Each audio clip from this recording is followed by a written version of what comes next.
So you're down in Vegas, and I saw you got to meet with Alex and Layla Hormozi, and with their new venture acquisition.com, and sit there. And so this dinner was for businesses that are doing 3 million or over, and potentially could partner with acquisition if selected, or however that works. And their goals, I think their tagline is 3 million to 30, or whatever their kind of thing is. How did Alex first get on your radar? Did you experience it when he was, I mean, obviously on mine, from the gym launch, seeing the services they provided, the gyms, that's where it first hit. How did they first get on your radar? Yeah, it goes back to the gym launch. Probably in 2019 or 18 was when I first started to see like the ads pop up. Did your gym ever utilize those services? I investigated their services. I mean, this was when we already had like our individual design business, and we were really growing mostly our remote coaching individual design business, or like personal coaching business.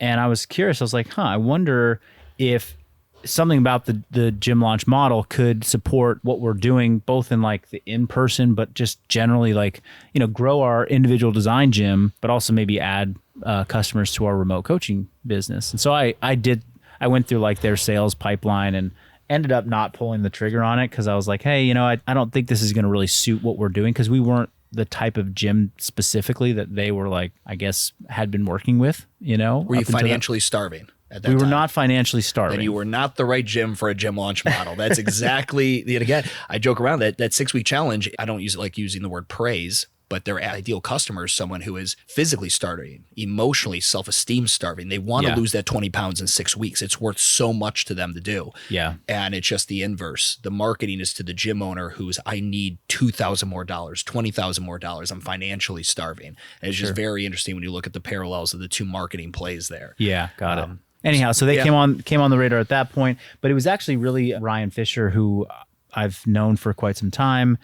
We had like met, I don't know exactly what year, it was like 2017. He came here to do a podcast, and then we connected at like the games later, like a year later, and he came up here for another visit. He was like coming through San Francisco, and he had I think we did like I don't even know if we did a podcast. We just hung out. He was in Texas interviewing Alex at his home, and that's when he met him. And then he flew here. It was like shortly thereafter he was here, and he was like, oh yeah, I was just down in Texas with this guy. His name's Alex, like really bright. Like, I was like, cool. So I like started really like poking around and like, what's this guy about? What's he doing? And I think from that point forward, I was like, started following him on social media, just seeing whatever he's putting out. He didn't put out a ton of content, at that time. The content really seemed to pick up like during the pandemic. Yeah.